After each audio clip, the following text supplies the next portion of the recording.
Just water. आग से दे रहे हैं पानी और दूसरी बात निकाल।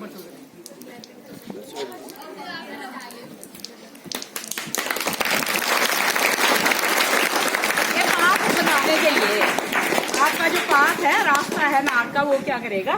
थ्रू करेगा ये।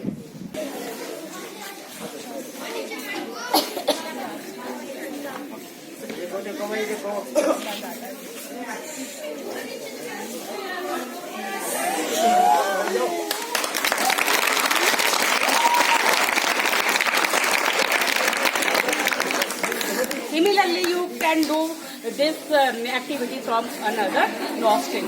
दूसरे से कर सकते हैं, पर मैं एक ही करके बताऊंगी।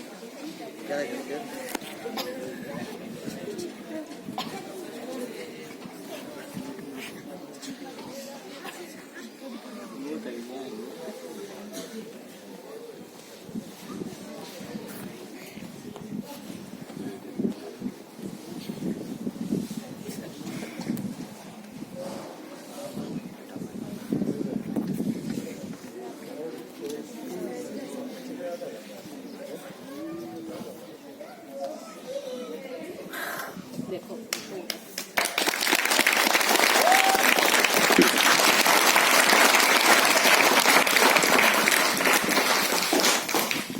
जैसा कि आप सबको मालूम है कि आज पूरे विश्व में अंतर्राष्ट्रीय योग दिवस मनाया जा रहा है और ये हमारे विद्यालय में भी आज मनाया गया।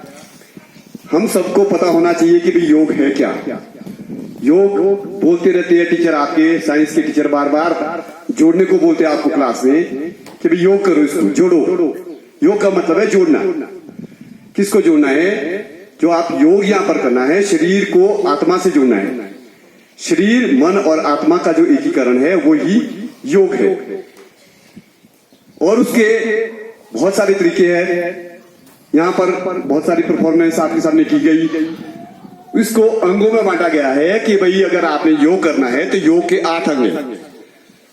उसके लिए उन्होंने यम, नियम, आसन, प्राणायाम, प्रत्याहार,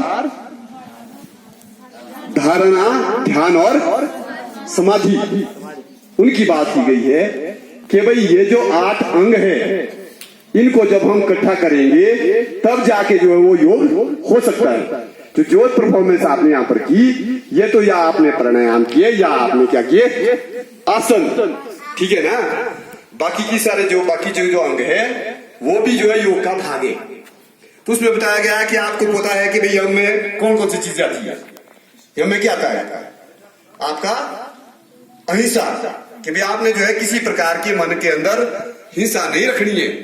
मन से, कर्म से और वचन से, मनसा कर्मा वाचा, तीनों चीजों से जो है किसी के प्रति आपने कभी भी हिंसा नहीं रखनी है। ना तो मन से बुरा सोचना है किसी का, ना ही कर्म से, ना कर्म पूरे करने हैं, और ना ही बोलने से।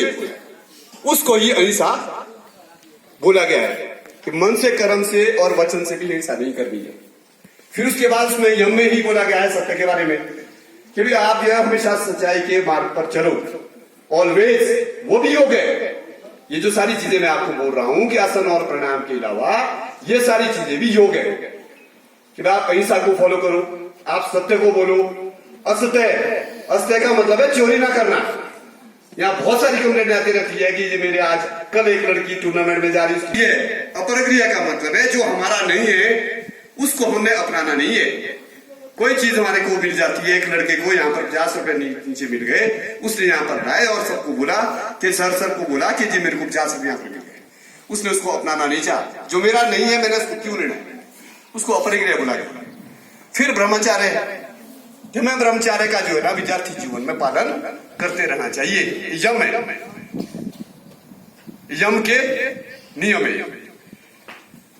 फिर उसके साथ साथ जो है ना वो जैसे बाकी नियम क्या है कि शौच, डेली रूटीन के जो हमारे को नियम बताए गए कि भाई हम जो जब भी सवेरे जल्दी उठते हैं, मैडम जी ने आपको बोला कि भाई सवेरे जो है ना बाहर जाओ, आप पानी वगैरह अच्छे से पी लो, फिर जो है शौच कर दो।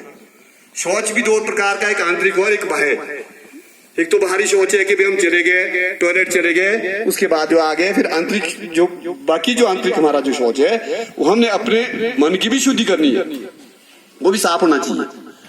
शौच के बाद संतोष, हमारे जो मन में है वो संतोष होना चाहिए किसी भी चीज के प्रति। बोलते हैं कि भाई क्या कहते हैं, संतोष परम सुखम, कि जिसको संतुष्टि है वो परम सुख है उसको प्राप्त, बस। नहीं तो लोग जो है वो भागे हुए हैं, कोई इधर को भागा, कोई उधर को, कोई पैसे की दौड़ में, कोई और चीज की दौड़ में चला हुआ है। जरूरतें तो है हमारी सबकी, लेकिन हमें संतुष्ट भी रहना चाहिए कि भाई हमें कोशिश तो करती रहनी चाहिए। कोशिश के साथ साथ जो हमारे एफर्ट्स के हमारे कोशिश करने से जो चीजें हमारे को मिल रही है, हम उसमें ही संतुष्ट रहे। भूख को सहे बावजूद हम जो हमारा जो ध्येय है उसकी प्राप्ति के लिए हम प्रयास करें, ये सारी हम चीजें करें। फिर उसके बाद स्वाध्याय। स्वाध्याय बोला गया कि स्वाध्याय का मतलब है कि हम जो अध्ययन करते रहे। एक तो हम बाहरी पुस्तकों का अध्ययन करते रहे और साथ साथ हम इंट्रोस्पेक्शन भी करें। स्वाध्याय का मतलब है अपना इंट्रोस्पेक्शन करें, हम अपने आप को समझे कि हम क्या सही है। हम औरों को तो बोलते रहते हैं, क्या हम भी कर सकते इस बात का, हमारे में तो नहीं हो कमी। अगर हमारे में कमी है तो हम औरों को ना बोले, हम वही बात औरों को बोले, वही कमियां औरों की उजागर करें जो हमारे अंदर नहीं है। उसको स्वाध्याय बोला गया है कि हम पहले अपने आप को पहचाने, वो स्वाध्याय। और अंत में बोला गया है ईश्वर प्राणिधान, प्राणिधान कि हम जो है वो पूरा जो ब्रह्मांड है वो ईश्वर की ही उत्पत्ति है। ईश्वर ने ही हम सबको बनाया हुआ है, सारी चीजें ईश्वर के ही चलने से चल रही है, चलायमान है। और हमें इस बात को भी समझना चाहिए, उसको भी योग में, ये सारी चीजें योग में बोली गई है। तो आज मेरा कहने का मतलब ये था आपको कि भाई आप जो है वो समझे कि योग का मतलब ये जो हमारे जो आसन है डेली रूटीन के, जो स्वस्थ रहने के लिए, अपने को जानने के लिए, मन शरीर और आत्मा को के एकीकरण के लिए जो योग बहुत जरूरी है। तो योग में आप आसन को भी, प्राणायाम को भी और इन नियमों को भी अपने जीवन में जो है वो अमल में लाए। और साथ साथ मैं बधाई देता हूँ श्रीमती हमारे जो मैथ की लेक्चरर है आशा सेठ जी को, कि इन्होंने शानदार ढंग से यहाँ पर योग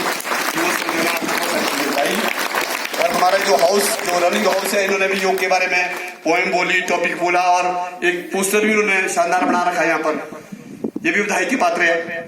और साथ में जोगिंदर शर्मा जी और आप सभी को बोले कि भाई सभी लोगों को भी जागरूक करते रहे कि भाई डेली रूटीन का आप योग करें, सबके सब जो योग करें, जिससे हमारा मन है, शरीर है, आत्मा है, जो चंचल भटका रहता है, अरे परे भटका रहता है, वो स्थिर रह सके और हम जो अपने उद्देश्य की प्राप्ति कर सके। और सभी में यह संदेश फैलाए। इस योग दिवस को मनाने का मतलब ही ये है कि अवेयरनेस हो हम सब में अंदर, और लोगों को भी हम अवेयर करें, जागरूक करें कि योग का कोई ना कोई हमारे को फायदा है, क्योंकि हमारे वेदों में, हमारे पुराणों में, हमारे उपनिषदों में इसकी महिमा बोली गई है।